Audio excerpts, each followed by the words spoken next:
le défi est lancé te fi ñu jëm moo gën a métti téeméeri junni yoon fi ñu jógee ci élection présidentielle la ñu jógee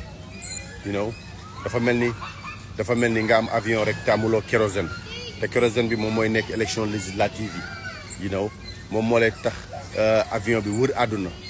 so the plane can take off donc il va falloir que ñu remobiliser les troupes parce que enjeu yi fi jot a xew bari na yu bari war nañ ko leeral yu bari war nañ fa jëm ci lu bari war nañ ci dugg donc on a besoin de cette kérosène on a besoin que la jeunesse sénégalaise yi ñëpp jóg wane liñ doon xeex tey lañ ko gën a gëm